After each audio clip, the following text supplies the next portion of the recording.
आदाब नाज़रीन, आप देख रहे हैं गुलिस्तान न्यूज़। रात के 9:30 बज चुके हैं। अब तक आज का ताज़ा शुमारा लेकर मैं आपका मेज़बान गौहर कुछ आपकी खिदमत में हाजिर है। नाज़रीन, अब तक में सबसे पहले बात इंडोनेशिया की करते हैं, जहां पर एक मुसाफिर तैयारा हादसे का शिकार हुआ है।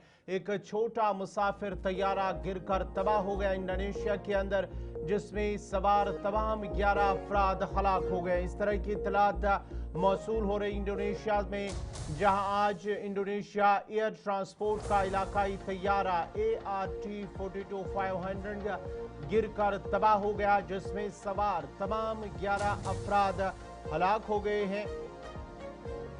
तैयारे में 3 मुसाफिर और 8 अमले की अरकान शामिल थे। रिपोर्ट के मुताबिक तैयारा योग्याकार्ता से मकासर जनूबी सोलावेसी के लिए रवाना हुआ था और तकरीबन 12 मील कबल एयरपोर्ट के एरिया में एयर ट्रैफिक कंट्रोल से राब्ता मुनक़ता हो गया। इब्तिदाई इत्तलात के मुताबिक पहाड़ी इलाके लियांग मारूसा जिला में तैयारे के मलबे के आसार देखे गए हैं, जिसके बाद ही सर्च एंड रेस्क्यू टीमें फौरी तौर पर जाए हादसे पर रवाना की गई थी, जहां 7 एहलकार और माहिरीन की मदद से बचाव और मलबे की तलाश आखिरी इतलात मिलने तक जारी थी। इंडोनेशिया की एविएशन के डायरेक्टर की जानिब से बताया गया है कि तैयारा मुकर्रर अप्रोच पर नहीं था और एयर ट्रैफिक कंट्रोल ने इसे दुरुस्त सिमत पे लाने की हिदायत दी, लेकिन राबिता खत्म हो गया और इमरजेंसी का ऐलान कर दिया गया है।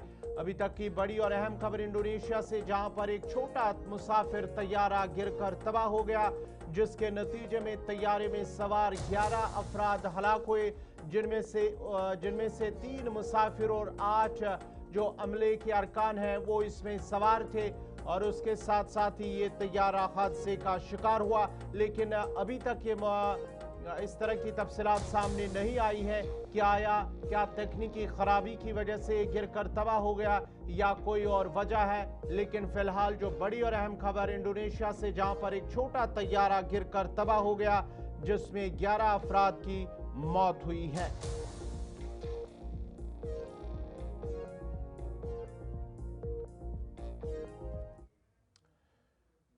बढ़ते आगे बाद जरा अब चीन की भी करते हैं। चीन की जानिब से एक बड़ा कदम उठाया जा रहा है। चीन ने खला में अपनी बालादस्ती कायम करने के लिए एक ऐसा कदम उठाने का ऐलान कर दिया जिसने दुनिया को चौंका कर रख दिया है। चीनी हुकाम के मुताबिक चीन आइंदा बरसों में 2 लाख मसनूई सैयारे जमीन के मदार में भेजने का मंसूबा रखता है। बड़ी और अहम खबर चीन से आ रही है, जहां पर 2 लाख मसनूई सैयारे जमीन के मदार में भेजने का मंसूबा रखता है।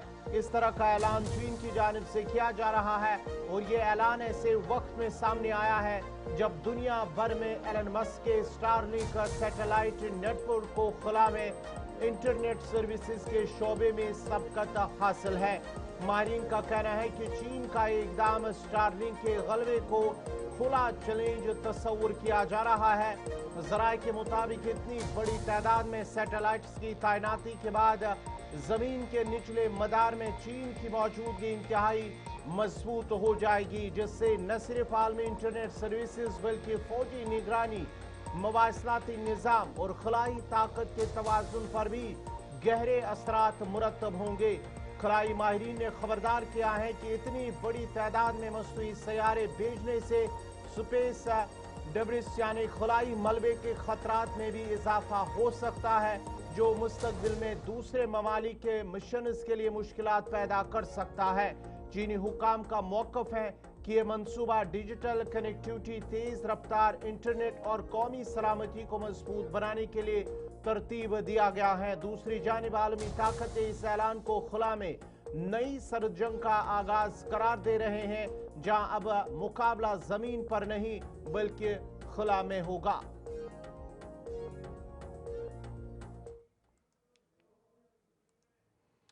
बढ़ते आगे बात जरा अब अमरीकी सदर डोनाल्ड ट्रंप की कर दें। एक और बड़ा दावा डोनाल्ड ट्रंप की जानिब से किया जा रहा है। लगातार उनकी जानिब से कहा जा रहा है कि भारत और पाकिस्तान के हवाले से, लेकिन इस बार अमरीकी सदर डोनाल्ड ट्रंप की जानिब से एक बार फिर बड़ा दावा किया गया है।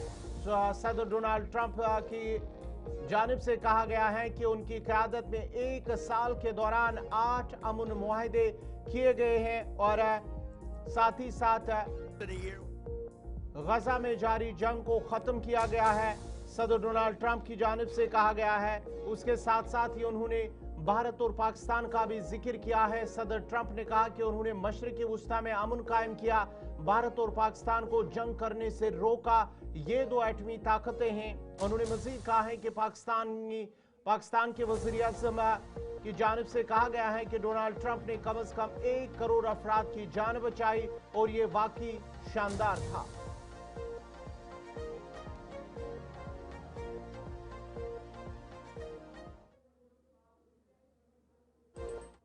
And ended the war in Gaza. We have peace in the Middle East. Nobody thought that was going to be possible. We stopped India and Pakistan from fighting, two nuclear nations. They say many millions of people. The Pakistani Prime Minister said Donald Trump saved at least 10 million people. And it was amazing, and it's an honor. And we obliterated Iran's nuclear enrichment capacity with Operation Midnight Hammer. That was another operation that was incredible. And then you have al-Baghdadi. We got out. That's the founder of ISIS, was rebuilding ISIS. We got him. And Soleimani, he's the one, the roadside bomb. And frankly, he was a strong general. Maybe we wouldn't have been so successful. I think we would have, but maybe we wouldn't have been so successful in Iran had he been around. But he destroyed a lot of lives and a lot of young people that walk around with no legs, no arms, a face that was just, just smashed. He was the father of the roadside bomb, and he knew how to do it. We got him. And as I announced earlier,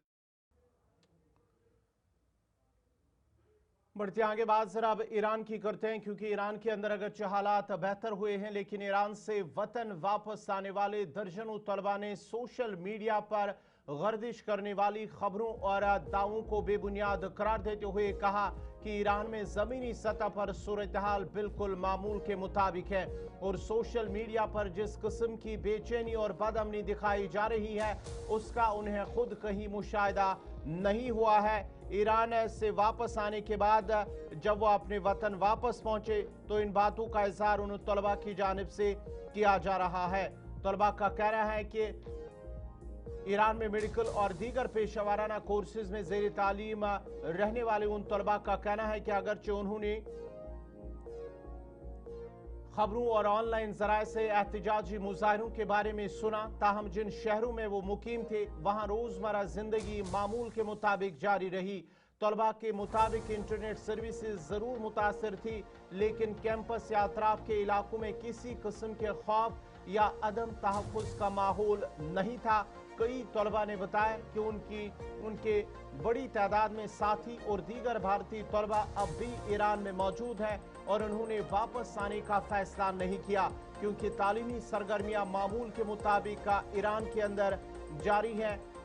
तलबा का कहना था कि उन्होंने एहतजाज के बारे में सिर्फ सुना, लेकिन अपनी आंखों से कुछ भी नहीं देखा। सोशल मीडिया पर पेश की जाने वाली सूरत हाल हकीकत से कहीं ज्यादा बढ़ा चढ़ाकर पेश की गई है। मैं जम्मू एंड कश्मीर में रहता हूँ। कश्मीर के बच्चे अभी भी वहाँ फंसे हुए हैं, आप लोग कितना परेशान हुए जब परिवार से कांटेक्ट नहीं हुआ? नहीं, वो तो ठीक बात है, परिवार से कांटेक्ट नहीं हो रहा तो परेशान सब तो हो ही जाती है। जिनके भी फादर है, मदर है, जिनके भी घर वाले हैं, ओब्वियसली वो तो परेशान हो ही जाएंगे। लेकिन आज 4 बजे के बाद तेहरान का सिनेरियो बिल्कुल अलग था, वो ठीक हो चुका है। अब सिचुएशन देखी है, आगजनी देखी है, आग वगैरह, प्रोटेस्ट खतरनाक थे, लेकिन जो प्रोटेस्ट करने वाले थे वो कम थे। और जो अगर हम अपोजिट 2 पार्टियां हैं, रजा पहलवी की पार्टी है और इमाम खामनाई की पार्टी है, और प्रोटेस्टर्स कम थे एज कम्पेयर टू जितने इस्लामिक पॉलिटिक्स के साथ है वो ज्यादा थे। तेहरान में हुआ था, मशहद में हुए थे, कुंभ में हुए थे। हाँ जी, बड़ी कोशिश की है भारत सरकार ने, बड़ी अच्छी कोशिश की है। स्टूडेंट्स को वापस बुलाया, हम जियारत के लिए गए थे, पिलग्रिम थे हम, तो बड़ी अच्छी कोशिश रही उनकी। हमारा इंटरनेशनल कॉलिंग भी 3 दिन में रिज्यूम हुआ। फिर अभी इंटरनेट सुनने में आया है कि अब इंटरनेट तेहरान जी, हम लोग वहाँ पे 1 महीने से थे, बट वहाँ पे 2 हफ्ते से परेशान थे बस उतने। 2 हफ्ते से परेशान? जी जी 2 हफ्ते से। प्रोटेस्टर्स को आप लोगों ने देखा वहाँ पर? हाँ प्रोटेस्ट मतलब हम लोग को जब बाहर जाते थे तो कार के सामने आ जाते थे, थोड़ा बहुत लफड़ा करते थे। आप फिर लोगों को भी कुछ ऐसा? नहीं, अभी हम लोग को तो कुछ नहीं हुआ ऐसा, सेफ थे हम लोग। बाकी का निकल गए, हमारे ड्राइवर लोग अच्छे थे बोल के हम लोग निकल गए। इंटरनेट वगैरह बंद हुआ तो हाँ परेशान हुए? इंटरनेट, इसके लिए फैमिली को कुछ बता नहीं सके, इसके लिए थोड़ा परेशान थे। इंडिया में लोग परेशान हुए आप लोग? जी अम्मी हमारे पापा रो रहे थे वहाँ पे। रो रहे थे आप लोग? सही। कुछ वीडियोस वगैरह कॉल भी नहीं कर पा रहे हो? नहीं कुछ नहीं, कुछ मैसेज भी नहीं जा रहा था, नॉर्मल मैसेज भी नहीं जा रहा था हम लोग का, कॉल सरकार आप सब लोगों की कुछ। मदद कर रही थी, एम्बेसी से कांटेक्ट हो पाया? एम्बेसी से भी कांटेक्ट नहीं हो पाया था, बट हमारे जो इंचार्ज, हमारे जो सुपरवाइजर थे, उन लोगों से इंचार्ज हुआ था कांटेक्ट, तो वो लोगों ने टिकट्स बुक किए थे। बट वो वहाँ पे हम लोग एयरपोर्ट पे गए थे, वो भी कैंसिल हो गया, फ्लाइट भी कैंसिल हो जा रहे थे क्योंकि इंटरनेट नहीं था। तो फिर फ्लाइट क्या कैसा चलता, वो लोग के पास लिस्ट नहीं आ रहा था पैसेंजर का। ये फ्लाइट भी आपने खुद ही बुक की है, सरकार ने मदद करी है? नहीं, ये तो हमारे ऑफिस वालों ने किया है। ऑफिस वालों ने की, सरकार की जी। तरफ से कोई? नहीं नहीं, सरकार की तरफ से तो कुछ नहीं है, क्योंकि हम लोगों ने एम्बेसी को ट्राई किया था, एम्बेसी से कनेक्ट नहीं हो पाए क्योंकि वो जहाँ तेहरान में था ना इंडियन एम्बेसी, तो वहाँ पे वो लफड़ा चल रहे थे, तो हम लोग को जाने के लिए मना कर रहे थे वहाँ पे। Okay okay. तो ये था रीजन। सिचुएशन क्या नॉर्मल होती जा रही हाँ अभी तो नॉर्मल हो गई है, अभी नॉर्मल हो गई है। फरवा काज़मी। मैम काफ़ी लोग परेशान हैं, ईरान में फंसे हुए हैं, करीब 9,000 इंडियन नेशनल्स अभी भी वहाँ पर हैं, जिनमें से आज 2 फ्लाइट्स आ रही हैं। आपके कौन रिलेटिव वहाँ पर कितने दिनों से परेशान हैं? मम्मी गई हुई हैं, लाइक 1 वीक हो गया था, बात भी नहीं हुई थी हमारी, 3 दिन से तो बात नहीं हुई है हमारी, बट आ रहे हैं ये तो आज कंफर्म हो गया था कि फ़्लाइट पे हैं। हाँ ऑब्वियसली परेशान थे कि बात नहीं हो पा रही थी, लेकिन अब सब सही है इंशाल्लाह, आज वो लोग वापस आ रही हैं। मेरी आंटी आ रही हैं साथ में उनकी। हाँ बस। और जब कोई कांटेक्ट नहीं हो पाया तब आप लोगों ने एम्बेसी से कांटेक्ट करने की कोशिश की थी? भाई ने की थी, कोशिश की थी, लेकिन बात हुई नहीं थी शायद। हाँ अभी सब कुछ नॉर्मल है? जी सब कुछ नॉर्मल है। फ्लाइट्स वगैरह क्या उन्हें खुद टिकट बुक करनी पड़ी है? नहीं वो सब हुआ था हमारा, अच्छा आपका already पहले से हुआ था। हाँ पहले से हाँ flight था। क्योंकि गवर्नमेंट का नहीं, कहना है गवर्नमेंट के थ्रू नहीं हुआ है ये कुछ भी। कि आपने खुद ही करवाया। जी कोई ऐसा तो नहीं कि कॉन्फ्लिक्ट के बाद प्राइस बढ़ गए हो फ्लाइट्स के? I have no idea, sorry. या थैंक यू सो मच। मेरा नाम ग्रेवन है।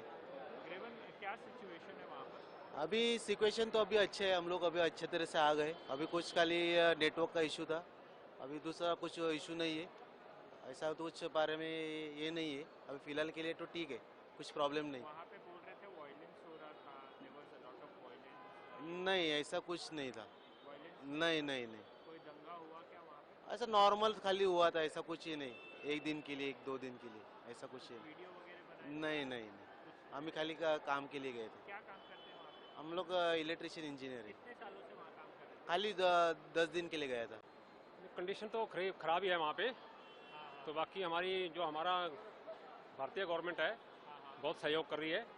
एम्बेसी वालों ने हमारे को इन्फॉर्मेशन दिया था कि जितना जल्दी हो सकते आप निकलो, तो बहुत ही।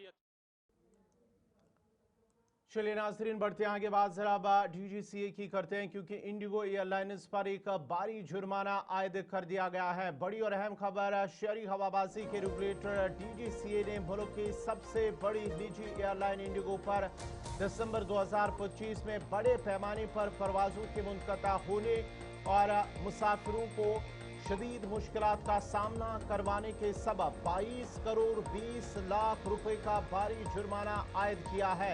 रिपोर्ट के मुताबिक इंडिगो की परवाजों में दिसंबर के आगाज में हजारों परवाजें मनसूख या ताखीर का शिकार हुई है, जिससे न सिर्फ मुसाफिर फंस गए बल्कि उनके शेड्यूल भी बुरी तरह से मुतासिर हुए हैं। और इसका सबब नए पहला ड्यूटी टाइम लिमिटेशन कवायद पर मुकम्मल अमल दरामद और मुतवक्का शेड्यूल की नाकस तैयारी बताया गया था। DGCA ने एयरलाइन को मुसाफिरों को मुकम्मल रिफंड और मुआवजे की फराहमी यकीनी बनाने के अहकाम भी जारी किए हैं, जबकि इंडिगो ने कहा है कि उसने तमाम मनसूख शुदा परवाजों के टिकट रिफंड अदा कर दिए हैं और मुतासरा मुसाफिरों को इजाफी जो वाउचर्स हैं वो भी फराम किए हैं और उस हवाले से वाउचर्स भी फराम किए जाएंगे। DGCA का कहना है कि इस किस्म के बड़े ऑपरेशनल खलल में सख्त कार्रवाई करना जरूरी है ताकि मुस्तकबिल में किसी भी मुसाफिर को ऐसी मुश्किलात का सामना न करना पड़े। बड़ी और अहम खबर, DGCA की जानिब से इंडिगो एयरलाइंस पर 22 करोड़ 20 लाख रुपए जुर्माना आयद कर दिए गए हैं। जो दिसंबर 2025 के दौरान मुल्क भर के अंदर जो परवाजें ताखीर का शिकार हुई, मनसूख हुई, उसकी वजह से मुसाफिरों को बहुत ज़्यादा मुश्किलात का सामना भी करना पड़ा, जिसको लेकर अब DGCA की जानिब से सख्त कार्रवाई करते हुए भारी जुर्माना आयद कर दिया गया है और इत्तलात के मुताबिक 22 करोड़ 20 लाख रुपए इंडिगो एयरलाइंस पर जुर्माना आयद किया गया है। बढ़ते आगे बात अब जरा महाराष्ट्र के अंदर हज कमेटी के CEO के बतौर एक गैर मुस्लिम ओहदेदार की तकरूरी को लेकर अब तनाज़ा बढ़ रहा है। आल इंडिया मुस्लिम जमात के कौमी सदर मौलाना शहाबुद्दीन रिजवी की जानिब से इस पर सख्त एतराज किया गया है। उन्होंने कहा है कि हज इस्लाम की एक अहम मजहबी सरगर्मी है, इसलिए इसकी जिम्मेदारी मुसलमानों के हाथ में होनी चाहिए। रिजवी ने इल्जाम लगाया है कि हुकूमत मजहबी मामलात में बेजा मुदाखलत कर रही है। उन्होंने मुतालबा किया है कि एक मुसलमान को हज कमेटी का CEO मुकर्रर किया जाए।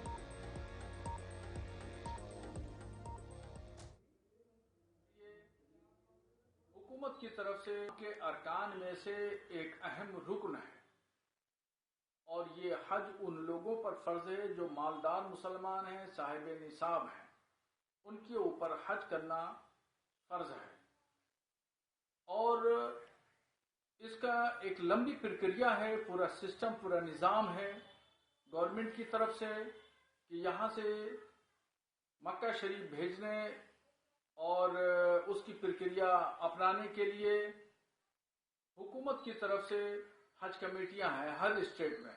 एक सेंट्रल हज कमेटी है और स्टेट हज कमेटी है। तो ये पूरा अमला और पूरी कमेटियां ये मिल करके हज के सिस्टम को बनाती हैं। फिर यहाँ से अप्लाई लोग करते हैं और उसकी फीस जमा करते हैं। फिर उसके बाद में मंजूरी मिलने के बाद वो लोग हज करने के लिए मक्का शरीफ जाते हैं।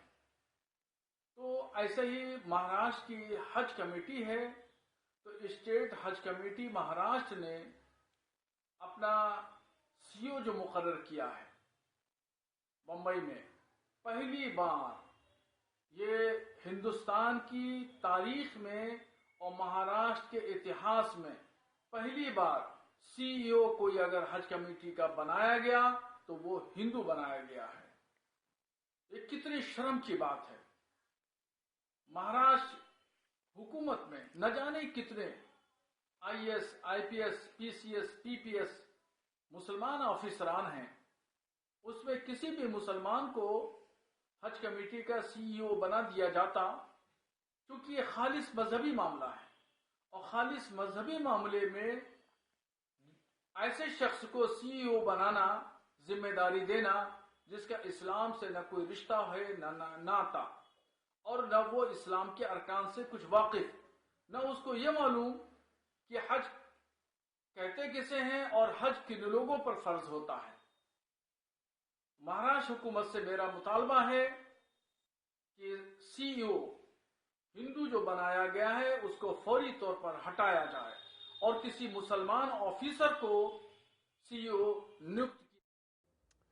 बढ़ते आगे बात जरा दिल्ली लाल किला धमाके के हवाले से करते हैं, क्योंकि एनफोर्समेंट डायरेक्टोरेट यानी कि ED की जानिब से एक नया इंकिशाफ किया गया है। दिल्ली लाल किला धमाका मामले में एनफोर्समेंट डायरेक्टोरेट ने इंकिशाफ किया है कि फरीदाबाद में वाक़िया अल-फलाह यूनिवर्सिटी ने रेड फोर्ट धमाके से मुंसलिक डॉक्टरों को पुलिस की तस्दीक के बगैर ही तैनात किया है। ED की जानिब से ये कहा गया है, जो दायर उन्होंने चार्जशीट दायर किया है उसके मुताबिक यूनिवर्सिटी के प्रिंसिपल और वाइस चांसलर ने बताया कि डॉक्टर जिनमें मुसमिल गनाई, शाहीन सईद और उमर नबी को पुलिस की किसी किस्म की तस्दीक या जांच के बगैर मुलाजमत दी गई है।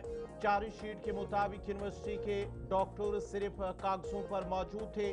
उन्हें 22 दिन 5 या हफ्ते में 2 दिन की बुनियाद पर तैनात किया गया ताकि नेशनल मेडिकल कमीशन की जरूरी इजाजतनामे हासिल किए जा सके, जबकि असल में वो न तो क्लास लेते थे और न ही मरीजों का इलाज करते थे। ED ने यूनिवर्सिटी के प्रिंसिपल, वाइस चांसलर और दीगर सीनियर अमले के बयान रिकॉर्ड किए हैं, जिनमें बताया गया है कि यूनिवर्सिटी की मेडिकल कॉलेज की हालत गैर फाल थी और एनएमसी के मुआयने से कबल फर्जी मरीजों को दाखिल किया गया। अल-फलाह ग्रुप के चेयरमैन जावेद अहमद सिद्दीकी और अल-फलाह चैरिटेबल ट्रस्ट पर यह इल्जाम भी है कि उन्होंने तलबा से फीस लेकर जाली दावों के जरिए तकरीबन 493 करोड़ रुपए की मुबैना तौर पर गैर कानूनी आमदनी हासिल की।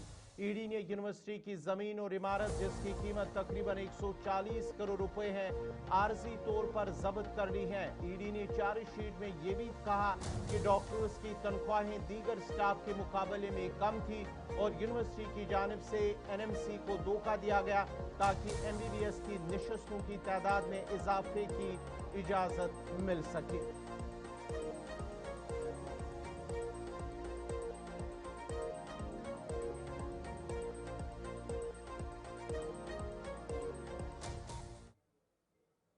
चलिए नाज़रीन, अब जरा बात जम्मू कश्मीर की करते हैं और जम्मू कश्मीर में सबसे पहले बड़ी और अहम खबर जिला सांबा से आ रही है, जहां पर एक बार फिर ड्रोन देखा गया है और आज ये ड्रोन फौजी कैंप के ऊपर से मंडलाता नजर आया है। बड़ी और अहम खबर जिला सांबा के रामगढ़ इलाके में वाकया फौज के कैंप के ऊपर एक मुश्तबा ड्रोन की मौजूदगी रिपोर्ट की गई है। इतलात के मुताबिक आज शाम रामगढ़ पुलिस स्टेशन के दायरे इख्तियार में कायम फौजी कैंप में तैनात फौजी एहलकारों ने ड्रोन को फिजा में मंडलाते हुए देखा है और ये भी बताया जा रहा है कि ये ड्रोन सरहद के उस पार से आया था।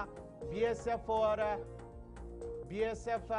ओपी कंजराल के सामने वाले इलाके से आया, रामगढ़ की सिमत बढ़ा और कुछ देर बाद वो दोबारा सरहद के उस पार चला गया है। बड़ी और अहम खबर जहां पर ये एक बार फिर बैनुल-अक़वामी सरहद के करीब फौजी कैंप के ऊपर ये 2 से 3 मिनट तक ये ड्रोन नजर आया है, जिसके बाद ये वापस सरहद के उस पार चला गया है। जराये के मुताबिक ड्रोन तकरीबन 2 से 3 मिनट तक फिजा में नजर आता रहा, जिसके बाद वो रामगढ़ के इलाके में नजरों से ओझल हो गया। वाक़े के बाद सिक्योरिटी फोर्सेस को अलर्ट पर रखा गया है, जबकि पूरे इलाके में तलाशी कार्रवाइयां तेज कर दी गई हैं। हुकाम वाक़े की बारीक बीनी से जांच कर रहे हैं और ड्रोन की नवियत और मकसद का पता लगाने की कोशिश जारी है। ताहम इस वाक़े में किसी किस्म के नुकसान या गिरफ्तारी की कोई इत्तला मौसूल नहीं हुई है, लेकिन बड़ी और अहम खबर रामगढ़ सेक्टर के अंदर ये एक बार फिर ड्रोन नजर आया है। इस बार फौजी कैंप के ऊपर से ये ड्रोन 2 से 3 मिनट के करीब नजर आया है। मजीद तफसीलात दे रहे हैं सांबा से ऋषि खजूरिया। कि रामगढ़ सेक्टर से इस समय की एक बड़ी खबर सामने आ रही है। आपको बताते चले कि रामगढ़ सेक्टर में एक बार फिर से संदिग्ध ड्रोन मूवमेंट रिपोर्ट हुई है। ये बड़ी जानकारी सामने आ रही है और सूत्रों के मुताबिक जो जानकारी मिल रही है कि रामगढ़ सेक्टर में 2 से 3 मिनट तक आसमान में ड्रोन जो है वो मंडराता नजर आया, जिसके बाद ये संदिग्ध ड्रोन जो है ये पाकिस्तान की तरफ वापस चला जाता है। और जानकारी ये भी मिल रही है कि सेना के कैंप के आसपास ये जो संदिग्ध ड्रोन है ये रिपोर्ट हुआ है, जिसके बाद पूरे इलाके में सुरक्षा बलों ने सर्च ऑपरेशन भी शुरू कर दिया है और तमाम इलाके जो वो चप्पे चप्पे पर खंगाले जा रहे हैं। यानी लगातार इस पूरे इलाके की अगर बात करें, यहाँ पर ये संदिग्ध ड्रोन मूवमेंट रिपोर्ट हुई है तो यहाँ जो वो निगरानी की जा रही है और पूरा इलाका इस समय जो वो सर्च किया जा रहा है, क्योंकि कहीं ना कहीं इससे पहले भी लगातार संदिग्ध ड्रोन मूवमेंट जो वो लगातार सांबा जिला के अलग अलग इलाकों में रिपोर्ट हो रही है। लेकिन उससे पहले आपको बता दें कि कुछ ही दिन पहले सांबा जिला के अंतर्राष्ट्रीय सीमा के एक इलाके में ड्रोन ड्रॉपिंग भी हो चुकी है, हथियारों की खेप जो वो आ चुकी है और ये बड़ी कामयाबी जो वो सिक्योरिटी फोर्सेस ने उस समय हासिल की थी जब पाकिस्तान की ये ड्रोन वाली साजिश को नाकाम किया था। और कहीं ना कहीं जिस तरह से गणतंत्र दिवस को मात्र कुछ दिन बचे हुए हैं, तो गणतंत्र दिवस से पहले कहीं ना कहीं पड़ोसी मुल्क पाकिस्तान की बात करें तो वो यहाँ खलल डालने की जो कोशिश है वो भारत में कर रहा है, लेकिन कहीं ना कहीं पाकिस्तान अपने मंसूबों में कभी भी कामयाब नहीं हो सकता, क्योंकि लगातार दुश्मन की हर गतिविधि के ऊपर जो पैनी नजर है वो सिक्योरिटी फोर्सेस ने बनाई है। और अगर दुश्मन कोई भी नापाक हरकत करने की कोशिश करेगा तो दुश्मन को मुंह तोड़ जवाब दिया जाएगा। तो ये बड़ी अपडेट जो है ये रामगढ़ सेक्टर से सामने आ रही है। यहाँ संदिग्ध ड्रोन मूवमेंट रिपोर्ट हुई है और लगातार इलाके में सर्च भी किया जा रहा है, लेकिन अभी तक एज सच कोई भी न्यूज नहीं है, यानी कोई भी यहाँ पर जो संदिग्ध कोई वस्तु है वो नहीं मिली है, कोई भी संदिग्ध ड्रॉपिंग को लेकर खबर सामने नहीं आ रही। लेकिन ये संदिग्ध ड्रोन मूवमेंट जो है ये 2 2 से 3 मिनट तक जो है ये रिपोर्ट हुई है, जिसके बाद इसमें सिक्योरिटी फोर्सेज ने तमाम उन पर्टिकुलर एरियाज में सर्च जो वो शुरू कर दी है। तो कहीं ना कहीं गणतंत्र दिवस से पहले लगातार इस तरह की जो गतिविधियां दुश्मन की देखी जा रही हैं, जिसको लेकर लगातार सिक्योरिटी फोर्सेज जो वो पूरी तरह से अलर्ट है और दुश्मन की हर गतिविधि को क्लोजली वॉच किया जा रहा है। अगर दुश्मन कोई भी नापाक हरकत करेगा तो दुश्मन को मुंह तोड़ जवाब दिया जाएगा। अंतर्राष्ट्रीय सीमा से लेकर हाईवे और हाईवे से तमाम पहाड़ी इलाकों तक इस समय सुरक्षा को बढ़ाया गया, लेकिन संदिग्ध ड्रोन मूवमेंट रिपोर्ट होने का जो सिलसिला है ये सांबा जिला के अलग अलग इलाकों में लगातार देखने को मिल रहा है, जिसके चलते सिक्योरिटी पूरी तरह से चाक चौबंद कर दी गई है। बड़ी अपडेट सांबा जिला के रामगढ़ सेक्टर से। फिलहाल इधर जम्मू कश्मीर में यौम जमहूरिया के पेश नज़र सिक्योरिटी के सख्त इंतजाम किए जा रहे हैं। पुलिस और दीगर फोर्सेस की जानिब से हसास मकामात पर खुसूसी नाके कायम करके गाड़ियों की बारीक बीनी से तलाशी ली जा रही है, जबकि मुसाफिरों के शनाख्ती कार्ड भी चेक किए जा रहे हैं। शुमाली ज़िला बारामूला में जम्मू कश्मीर पुलिस, SOG, फौज, CRPF की मुश्तरका टीमें लगातार सिक्योरिटी चेकिंग के दौरान वहां पर नाके लगाकर चेकिंग की जा रही है, जबकि रात का गश्त भी तेज कर दिया गया है। पुलिस और दीगर फोर्सेस की जानिब से जिला बारामूला के अंदर फोर्सेस ने जिला के मुख्तलिफ मकामात पर चेकिंग और तलाशी मुहिम में मजीद सख्ती कर दी है। गाड़ियों और पैदल चलने वालों की बारीक बीनी से जांच की जा रही है ताकि किसी भी नाखुशगवार वाक़े को रोका जा सके और अवामी सलामती को यकीनी बनाया जा सके। मजीद तफसीलात दे रहे हैं बारामूला से इरशाद भट्ट। जनवरी के चलते यहाँ पे तमाम तरह सिक्योरिटी के पुख्ता इंतजाम किए गए हैं। खुसूसन देखा जाए यहाँ पे पूरी तरह से जो है सिक्योरिटी एजेंसियाँ चाकचौबंद हैं। खुसूसन देखा जाए जम्मू कश्मीर पुलिस हो, फौज हो, OKFS हो या CRPF या इसके साथ साथ यहाँ पे दीगर एजेंसियों की बात करें जो इस वक्त जो है बाकायदा तौर पर यहाँ पे ग्राउंड ज़ीरो पे नज़र आ रहे हैं। खुसूसन देखा जाए नॉर्थ कश्मीर के बारामूला के मेन मार्केट के हवाले से बात करें, जहाँ पे आप देख सकते हैं इस ठिठुरती सर्दी में यानी कि चले कलान के ये जो अयाम दिन चल रहे हैं इसमें किस तरीके के यहाँ पे पुख्ता इंतजाम किए गए हैं सिक्योरिटी के। खुसूसन देखा जाए अब 26 जनवरी जो है आमद है, यानी कि 26 जनवरी की तकरीब जो है बाकायदा तौर पर चंद ही दिनों के बाद वो पूरे UT जम्मू कश्मीर के पूरे मुल्क के साथ साथ यहाँ पे भी मनाई जाएगी। खुसूसन बारामूला के डिस्ट्रिक्ट पुलिस लाइन के हवाले से बात करें, जहां पे सबसे बड़ी तकरीब जो है अब होने वाली है और इसके चलते तमाम तर इंतजामात जो है वो किए जा रहे हैं। खुसूसन देखा जाए यहाँ पे पूरी तरह से जो है सिक्योरिटी एजेंसियां जो है वो चाकचौबंद हैं ताकि ये जो 26 जनवरी की तकरीब है ये अच्छी तरीके से यहाँ पे इनिकाद हो। और देखा जाए इस ठिठुरती सर्दी में और यहाँ पे चले कलान के ये जो अयाम दिन चल रहे हैं, क्योंकि अभी तक जो है मैदानी इलाकों में बर्फबारी नहीं हुई, बारिशें नहीं हुई, इसके चलते इस ठिठुरती सर्दी में किस तरीके के मुश्किलात जो हैं वो दरपेश आते हैं। खुसूसन इन जवानों के हवाले से बात करें जो रात दिन जो है यहाँ पे सड़कों के ऊपर जो है वो नज़र आ रहे हैं। और देखा जाए इसके चलते अगर मुख्तलिफ इलाकों की बात करें, चाहे हम करालहर हो या हम रफियाबाद के मुख्तलिफ इलाकों की बात करें या जामबाजपुरा हो या खानपुरा हो या दीगर जो मुकामात हैं जहाँ पे इसी तरह के जवान जो है वो नज़र आ रहे हैं। और खुसूसन देखा जाए अब चंद ही लम्हों के बाद, चंद ही दिनों के बाद जो है बढ़ते आगे बात जरा जम्मू कश्मीर के हवाले से एक और बड़ी और अहम खबर के सरकारी भर्तियों में ताखीर और इलाकाई अदम तवाज़ुन पर शदीद तशवीश पाई जा रही है। बड़ी और अहम खबर आपको बताते चले कि जम्मू कश्मीर के अंदर सरकारी भर्तियों में ताखीर और इलाकाई अदम तवाज़ुन पर शदीद तशवीश पाई जा रही है।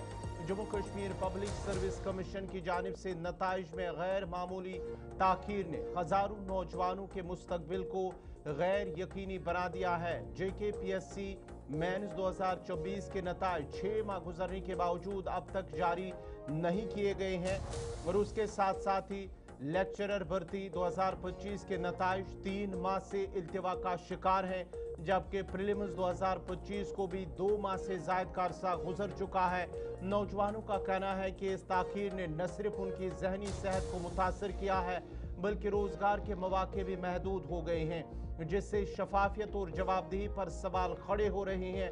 इधर JKSSB के तहत पुलिस कांस्टेबल भर्ती में इलाकाई अदम तवाज़ुन के इल्ज़ामात ने सियासी रंग भी इख्तियार कर लिया है। एदाद व शुमार के मुताबिक तकरीबन 4000 कांस्टेबल पोस्टों में से श्रीनगर जिला से महज 29 उम्मीदवार मुंतखब हुए, जबकि जम्मू जिला से 681 उम्मीदवारों का इंतखाब हुआ, जिस पर शदीद एतराज़ात सामने आ रहे हैं। इस मामले पर रद्दअमल देते हुए नेशनल कॉन्फ्रेंस के एमएलए हजरत बल सलमान अली सागर ने नताइज में ताखीर को फौरी तौर पर खत्म करने का मुतालबा किया। उन्होंने कहा है कि बरवक्त भर्तियों के बगैर बेरोजगारी जैसे संगीन मसले से निमटना मुमकिन नहीं और नताइज के ऐलान में जानिबदारी के इल्जामात पर भी सवाल उठाए। सलमान सागर ने उम्मीद जाहिर की है कि वज़ीर आला खुद मुदाखलत करके इस मसले का हल निकालेंगे। वहीं PDP के तर्जुमान सईद तजुमुल इस्लाम ने NC क़यादत वाली हुकूमत पर शदीद तनकीद करते हुए कहा कि जम्मू खत्े को भर्तियों में फौकियत दी जा रही है और मुसलसल ताखीर हुकूमत की बेरोजगारी से निमटने में नाकामी को जाहिर करती है।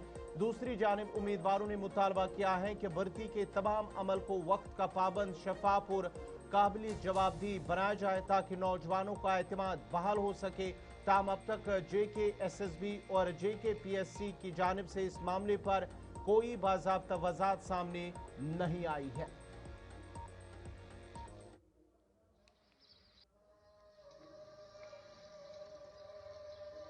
को याद होगा कि 2024 में इसका मेंस हुआ है, तो अनफॉर्चुनेटली 2 साल अब हो गए हैं, लगभग 1.5 से 2 साल तक उस एग्ज़ाम को ट्रैवर्स करते हुए, but unfortunately there is no result in sight. इसी तरह से आप देखो JKPSC में जो लेक्चरर के एग्जाम्स हैं, लेक्चरर के aspirants, I talk to thousands of aspirants who raise flag this concerns कि इसको उठाना है। एंड आपके मीडियम से मैं ये फिर से फ्लैग करूं कि आज तक 3 महीने हो चुके हैं लेक्चरर एग्जाम्स को कंडक्ट किए हुए, कुछ में 3 महीने, कुछ में 2 महीने, बट अनफॉर्चुनेटली ये पहली बार देखा गया है कि वरना जो ऑब्जेक्टिव टाइप एग्जाम्स होते थे JKPSC के विद इन 10 डेज रिजल्ट आता था, बट अभी तक जबकि 3 महीने को होने को है और कोई रिजल्ट नहीं है। एंड दिस इन साइड की, जब मैं आपको याद दिला दूं, लास्ट टाइम नवंबर में एक JKPSC का प्रीलिम्स हुआ था, तो उस वक्त बहुत ही हेस्ट के साथ वो पुश किया गया था।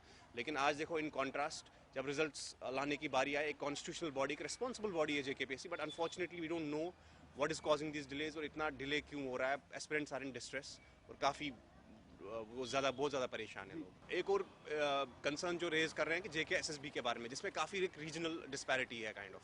मैं आपको याद दिला दूं कि 3400 टू 3500 के अप्रॉक्सीमेटली पोस्ट्स थी JKSSB की, जिसमें 2400 आती है जम्मू डिवीजन में, बट अनफॉर्चुनेटली उसमें भी 2-3 डिस्ट्रिक्ट्स को ही वो ओवरली कंसंट्रेटेड है। ऑन द अदर एंड जो कश्मीर डिवीजन है, वहाँ पे खाली आपको 1000 से 1100 पोस्टें अप्रॉक्सीमेटली वहाँ पे आई हैं, और वो भी उसमें आप देखिए कि जो मेरिट का मसला है, जो वहाँ पे जनरल कैटेगरी पॉपुलेशन है वो काफ़ी स्ट्रगल कर रही है, चाहे वो फिर urban areas, urban pockets of Jammu की बात हो या फिर एक vast area of Kashmir valley की बात हो। वहाँ पे जनरल कैटेगरी का representation despite being the 70% of the population, that is next to nothing. Hardly आपको 700 टू 800 जो प्योर जनरल कैटेगरी के एस्पिरेंट्स हैं वो मिलेंगे। एंड इस पर भी हमारे जो लैक्स ऑफ एस्पिरेंट्स हैं जो इन एग्जामों की तरफ देखते हैं, वो look up to this exams, they are very distressed और काफ़ी डिस्ट्रेस कॉल्स करते हैं। इसमें डिले नहीं होना चाहिए। फर्दर मैं मान के चाहता हूँ CM साहब भी, ऑनरेबल चीफ मिनिस्टर भी चाहते हैं कि ये प्रोसेस एक्सपीडाइट हो जाए और जल्दी से जल्दी जो एस्पायरिंग है, जो कैंडिडेट्स हैं, उनके रिजल्ट्स आ जाए, सो दैट जो अनएम्प्लॉयमेंट का एक बड़ा इशू है वो ख़त्म हो जाए। इसमें इम्प्रूवमेंट की ज़रूरत, इसमें कोई दो राय नहीं है। SSRB और PS पब्लिक सर्विस कमीशन को जो इशूज़ है डिले रिजल्ट्स के, उनको सॉर्ट आउट करने की ज़रूरत है। मुझे पूरा यकीन है कि ऑनरेबल CM इस पर कोई कार्रवाई भी करेंगे और यकीनन कोशिश करेंगे कि ये चीज़ें आगे फर्दर डिले ना हो, क्योंकि उनका कमिटमेंट है कि वो ज़्यादा से ज़्यादा एम्प्लॉयमेंट दे सके, फेयर एंड ट्रांसपेरेंट मीन्स से ज़्यादा एम्प्लॉयमेंट दे सके लोगों को। देखिए, मैं आपको ये बताऊं कि ये बोर्ड्स ऑटोनमस बोर्ड्स हैं और कहीं ना कहीं ये इन्फ्लुएंस आज की डेट में होते हैं। जिस तरीके से हम रिजल्ट्स देखते हैं, अगर रिजल्ट्स की बात की जाए, रिजल्ट्स देखें तो अगर 29 यहाँ से और 160 या समथिंग 600, तो मोर देन 600 वहाँ से है, तो यहाँ से एक 29 के करीब है ये एक डिवीजन से, तो ये किसी भी तरीके से फेयर तो नहीं लगता है। तो कहीं ना कहीं इन्फ्लुएंस है।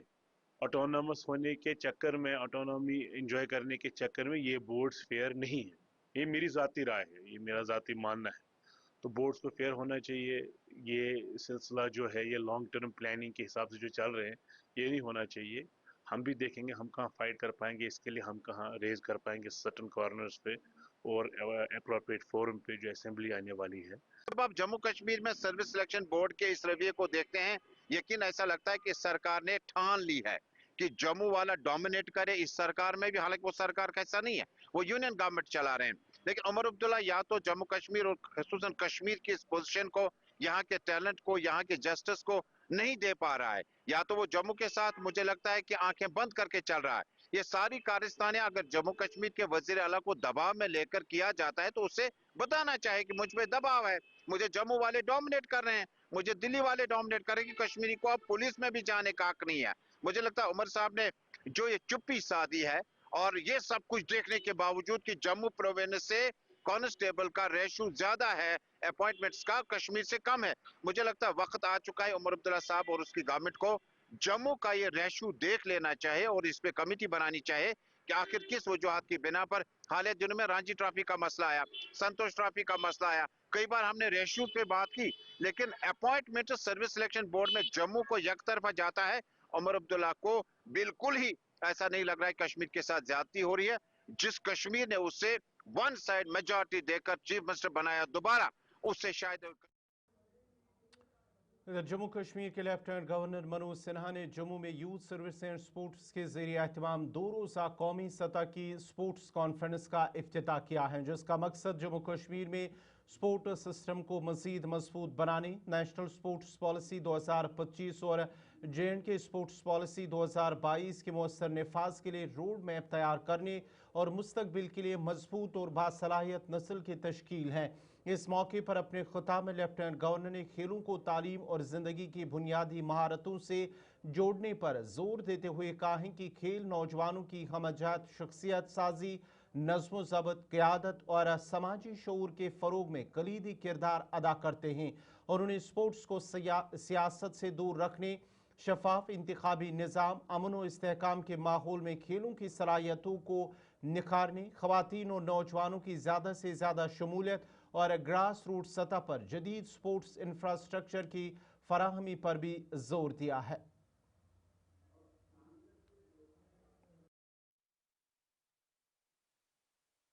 सबसे पहले हमें स्पोर्ट्स को सामुदायिक जीवन का हिस्सा बनाने पर योजना भी बनानी चाहिए, उस पर बल भी देना चाहिए। स्पोर्ट्स केवल स्टेडियम या कंपटीशन तक सीमित न रहे, बल्कि गांव, मोहल्ले, गलियों, खुले मैदानों, रोजमर्रा की गतिविधि स्पोर्ट्स कैसे बन जाए जम्मू कश्मीर में, अगर ये हम सुनिश्चित कर सके तो मैं मानता हूं कि हम लक्ष्य के नजदीक पहुंचेंगे। जो बात डुल्लू साहब ने कही, स्पोर्ट्स कल्चर की नींव बचपन में ही रख दी जाए, इस पर आप चिंतन भी करें, योजना भी बनाएं और योजना कागज से जमीन तक पहुंचे, इसके लिए श्रम भी हम करें। और इसलिए स्कूल हो, पंचायत के प्लेग्राउंड हो, लोकल क्लब, इनमें बच्चों को अधिक से अधिक खेलने का अवसर मिले। इससे कम उम्र में उन बच्चों को आत्मविश्वास, सहयोग और टीम भावना का विकास होगा। मैं समझता हूं हर सामाजिक वर्ग के टैलेंट को आगे आने का अवसर देने का ये सबसे सशक्त माध्यम बन सकता है। स्थानीय स्तर पर, लोकल लेवल पर स्पोर्ट्स एक्टिविटीज को लीड करने के लिए क्या वॉलंटियर्स की टीम हम डेवलप कर सकते हैं? समाज की सक्रिय भागीदारी से स्पोर्ट्स के प्रति जिम्मेदारी और स्वामित्व की भावना क्या समाज में विकसित करने में हम सफलता पा सकते हैं? यह व्यवस्था नई पीढ़ी को प्रेरित करेगी। एक बड़ा छोटा सुझाव मैं दे रहा हूं। मैंने सामान्य रूप से कई राज्यों में स्कूली स्तर पर डिस्ट्रिक्ट लेवल की रैलियां होती हैं, उसमें सभी स्कूल के बच्चे भाग लेते हैं। कोई बहुत बड़ा काम करने की जरूरत नहीं, हम तय कर लें कि ये तारीख है, इस दिन डिस्ट्रिक्ट रैली हम करेंगे, और वो चयन ब्लॉक, तहसील और फिर तहसील से जिला स्तर पर। मैं समझता हूं कि ये अपने स्पोर्ट्स के एनुअल कैलेंडर में एक डेट अगर हम फिक्स करते हैं यहाँ के मौसम और प्रकृति के हिसाब से पूरे जम्मू कश्मीर में, वो प्राइमरी स्कूल के बच्चों का भी करेंगे। जिला सांबा में विकसित भारत क्रमांक मुहिम के तहत भारतीय जनता पार्टी की जानिब से एक रैली का इनेकाद किया गया है, जिसमें अवाम की बड़ी तादाद ने भी शिरकत की है। इस रैली में भारतीय जनता पार्टी के सीनियर रहनुमा और जनरल सेक्रेटरी अशोक कोल, राज्यसभा के रुकन पार्लिमान, बीजेपी जम्मू कश्मीर के सदर और MLA सत शर्मा, MLA सांबा सुरजीत सिंह सलाथिया और MLA Ramgarh doctor DK Maniyal खुसूसी तौर पर मौजूद रहे। रैली से खिताब करते हुए बीजेपी लीडरान ने विकसित भारत ग्राम मुहिम के मकासद पर रोशनी डाली और मरकज की मोदी हुकूमत की फलाई स्कीमों को आवाम तक पहुंचाने पर जोर दिया। इस मौके पर कांग्रेस पार्टी की जानिब से MGRG को लेकर लगाए गए इल्जामात का भी सख्त जवाब दिया गया है। बीजेपी सदर सत शर्मा ने अपने बयान में कहा कि MGRG स्कीम समेत तमाम मरकजी स्कीमें शफाफ तरीके से नाफिज की जा रही हैं और उनका फ़ायदा बराह रास्त आम आवाम तक पहुंच रहा है। उनका काम है कि क्रिटिसाइज करना। देखिए, पूरा भारतवर्ष जानता है कि कांग्रेस ने हमेशा से भ्रष्टाचार किया है। जब जब कांग्रेस आई है भ्रष्टाचार में इजाफा हुआ है, बढ़ोतरी हुई है। और जो अंतराल MG नरेगा का भी, हालांकि नरेगा के नाम से इसकी शुरुआत हुई थी और 2 अक्टूबर 2009 को इसमें महात्मा गांधी जी का नाम जोड़ा गया। कभी गांधी जी के नाम से इनको कोई सरोकार नहीं था, होता तो पहले ही उसका नाम नरेगा के बजाय MG नरेगा होता। कांग्रेस ने हमेशा से भगवान राम जी के नाम का विरोध किया है। भगवान राम जी के नाम से कोई भी वस्तु सामने आती है, चाहे उनके मंदिर का निर्माण को लेकर हो, चाहे वो राम सेतु को लेकर हो, राम सेतु को कैसे हटाया जाए, कैसे तोड़ा जाए, राम मंदिर कब बनेगा, कब कौन सी तिथि होगी, इसको लेकर भी उनके व्यंग जो थे हमेशा से आते रहे। आज भगवान राम के नाम को भी लेकर, हालांकि ये वही गारंटी स्कीम्स है, चाहे वो MG नरेगा है, चाहे वो विकसित भारत जी राम जी है, गारंटी रोजगार को और आजीविका को लेकर ही है। सिर्फ नाम को बदलने से ही इनको तकलीफ हो रही है। कहीं लेबर के ऊपर डिस्कशन नहीं है कि 100 के बजाय 125 दिन जो हैं वो मिल रहे हैं। कहीं ये डिस्कशन नहीं है कि किसानों को इस स्कीम का भी फायदा होगा। 60 दिन का अवकाश केंद्र जो है तय नहीं करेगा, वो तय करेंगे तो स्टेट्स तय करेंगी। इस स्कीम को लेकर मैंने कहा, लेबर के प्रति कांग्रेस कभी चिंतित नहीं रही, गरीबी के प्रति कांग्रेस जो है वो कभी चिंतित नहीं रही। गरीबों को लेकर कांग्रेस के मन में कभी प्यार नहीं था, कभी दया नहीं थी। हमेशा से गरीबों को दबाने की कोशिश करने वाली जो एक पॉलिटिकल पार्टी है, आज हाशिए के ऊपर खड़ी है। कहाँ से रोल बैक करेंगे, कौन सी जगह से रोल बैक करेंगे, कहाँ उनकी सरकारें हैं?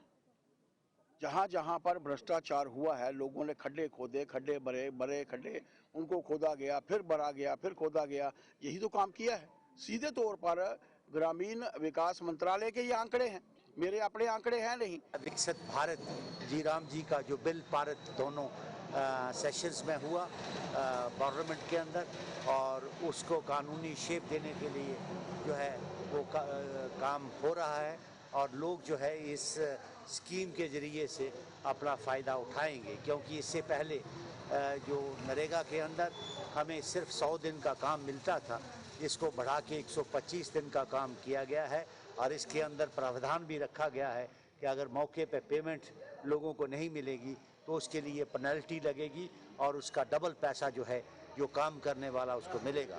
एक तो काम को भी जो करेंगे उनको भी निश्चित किया हो गया कि हम जितना काम करेंगे हमें उसका पैसा। अब जरा बात मौसम की करते हैं, क्योंकि महकमे मौसमियात की पेशगोई के मुताबिक आइंदा कुछ दिनों के दौरान जम्मू कश्मीर के अंदर बर्फबारी या बारिशों का इम्कान है। इस तरह की पेशनगोई महकमे मौसमियात की जानिब से की गई है। जम्मू कश्मीर में आइंदा दिनों के दौरान एक नए मौसमी सिलसिले की पेशगोई करते हुए अलर्ट जारी किया गया है, जिसके तहत मुख्तलिफ इलाकों में बारिश और बर्फबारी का इम्कान जाहिर किया गया है। महकमे मौसमियात की जानिब से बताया गया है कि आज रात और कल मौसम जुज़वी से मुकम्मल तौर पर अबर आलूद रहने का इम्कान है और उसके साथ साथ ही बालाई इलाकों में कहीं कहीं हल्की बर्फबारी हो सकती है, जबकि 19 से 20 जनवरी के दौरान मौसम में तब्दीली मुतवक्का है और इस दौरान जम्मू कश्मीर के मुख्तलिफ इलाकों में हल्की से दरमियाना दर्जे की बारिश और बर्फबारी कई मकामात पर होने का इम्कान है।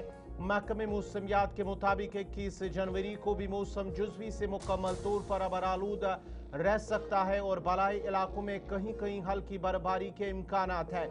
महकमे मौसमियात का मजीद कहना है कि 22 जनवरी की शाम से मौसम में नुमाया तब्दीली मुतवक्का है, जबकि 23 और 24 जनवरी के दौरान बेशतर इलाकों में हल्की से दरमियाना दर्जे की बारिश और बर्फबारी हो सकती है।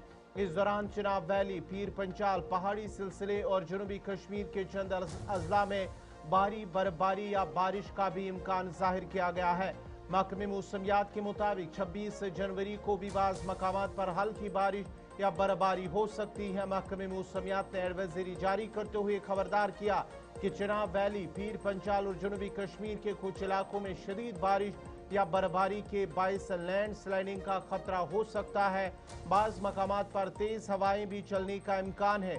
मुसाफिरों को खास तौर पर 23 और 24 जनवरी के दौरान सफर में एहतियात बरतने की पेशगोई की गई है और पेश की मनसूबाबंदी करने और ट्रैफिक और इंतजामी हिदायत पर सख्ती से अमल करने की हिदायत भी दी गई है। वहीं किसानों को भी मशवरा दिया गया है कि मौका जो मुतवक्का खराब मौसम के पेश नजर ज़री सरगर्मियां आरजी तौर पर मुअत्तल रखे। इस तरह की जो पेशगोई है महकमे मौसमियात की जानिब से की गई है।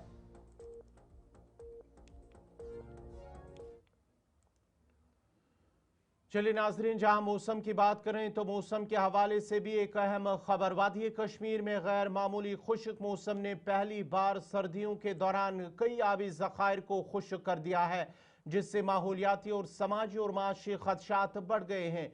शोपियां की मारूफ रंबी आरा नाला मुकम्मल तौर पर खुश्क हो चुका है, जो इस खत्ते के लिए एक तशवीशनाक सूरत हाल समझी जा रही है, क्योंकि इलाका अमूमन सर्दियों में वाफिराबी वसाइल के लिए जाना जाता है। इस सूरत हाल से मकामी आबादी खुसूसन किसानों और बाग मालिकान बुरी तरह मुतासर हो रहे हैं, जो आपाशी और जेर ज़मीन पानी की सतह बरकरार रखने के लिए इस नदी पर इन्हिसार करते हैं। माहिरीन के मुताबिक मौसमियाती तब्दीली, कम बर्फबारी और तवील खुश्क हालात ने कुदरती आबी निज़ाम को मुतासर किया है, जबकि सर्दियों में बर्फ न होने से आइंदा महीनों में पानी की शदीद किल्लत का खदशा पैदा हो गया है।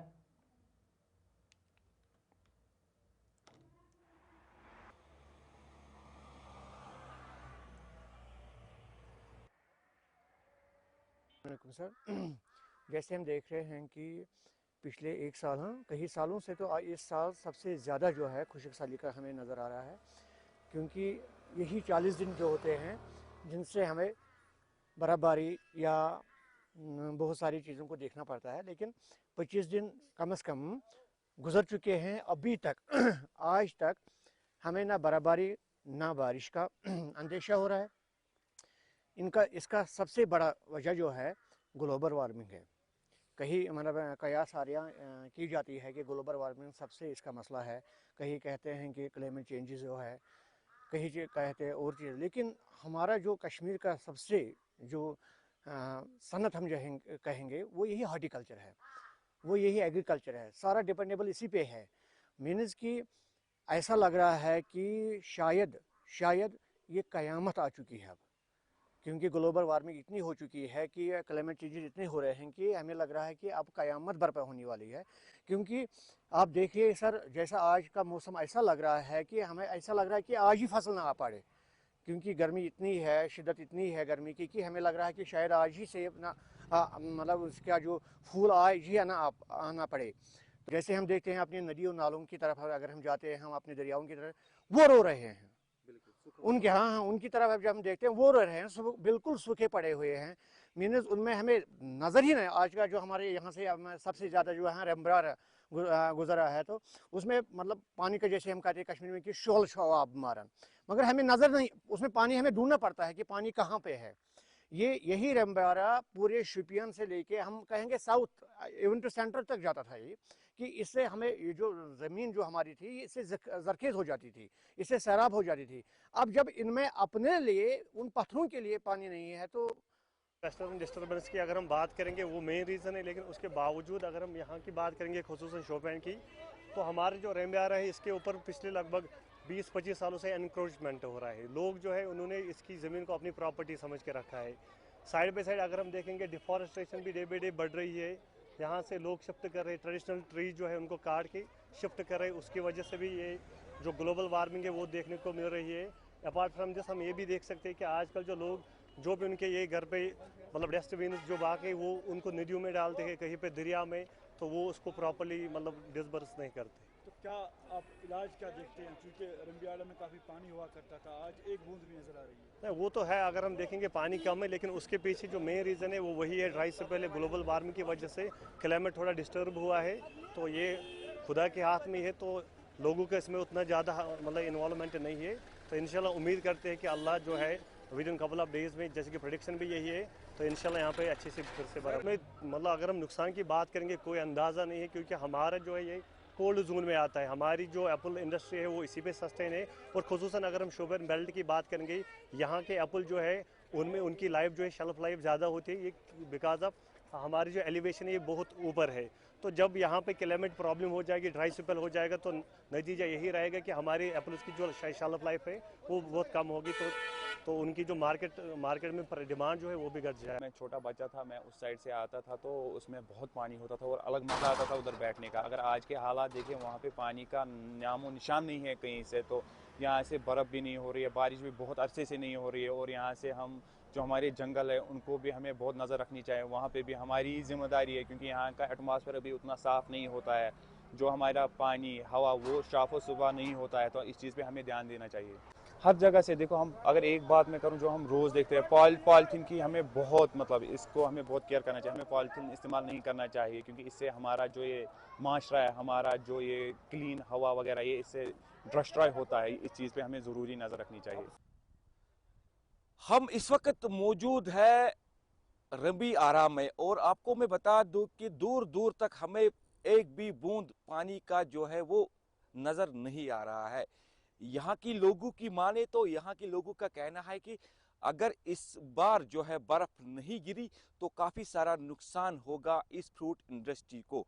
हालांकि मैं जब यहाँ पे आया तो हमने भी देखा है कि दूर दूर तक जो है पानी का एक बूंद जो है वो हमें नज़र नहीं आया को। और यहाँ पे मैं आपको बता दूं कि शोपियान डिस्ट्रिक्ट को कितनी ज़रूरत है इस पानी से, और यहाँ की फ्रूट को कितनी ज़रूरत है इस पानी से, ये यहाँ की लोग जो है खुद बयान करती है। गुलिस्तान के लिए मैं शोपियां से शाहिद। पीपल्स डेमोक्रेटिक पार्टी का एक प्रोग्राम टंगमरग के टाउन हॉल में मुनक्कद हुआ है, जिसमें बड़ी तादाद में नौजवानों और कई रिटायर्ड अफसरान ने शिरकत की, जिन्होंने बाज़ाब्ता तौर पर PDP में शमूलियत इख्तियार की। तकरीब में इलाका भर के लोगों ने पुरजोश शिरकत की है। गुलमर्ग हल्के PDP इंचार्ज शबीर अहमद मीर ने नए शामिल होने वालों का फूलों के हार पहनाकर इस्तकबाल किया। इस मौके पर PDP के तमाम ब्लॉक सदूर और पार्टी के सीनियर ओहदेदार मौजूद थे। इज्तिमा से खिताब करते हुए शबीर अहमद मीर ने कहा है कि उनका मकसद हल्के गुलमर्ग के लोगों की खिदमत करना और उनके मसाइल की आज़ाली के लिए काम करना है। नए शामिल होने वाले अराकीन ने हल्के गुलमर्ग में PDP की कामयाबी को यकीनी बनाने के अज़म का इजहार किया और पार्टी को निचली सतह पर मजबूत और मुस्तहकम करने का अहद किया। हमने इन फूलों को खून दिल पिलाया है।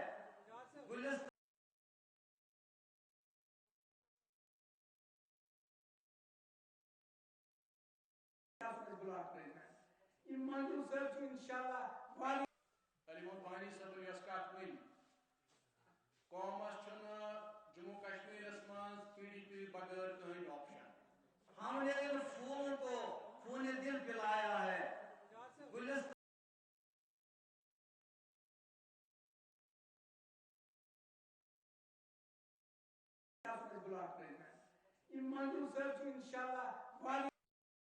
नाज़रीन, इसी के साथ ही अब तक आज का शुमारा इख्तिताम पज़ीर हुआ चाहता है। अपने मेज़बान गौहर कुचे को पूरी टीम के साथ इजाज़त दीजिए। अल्लाह हाफ़िज़।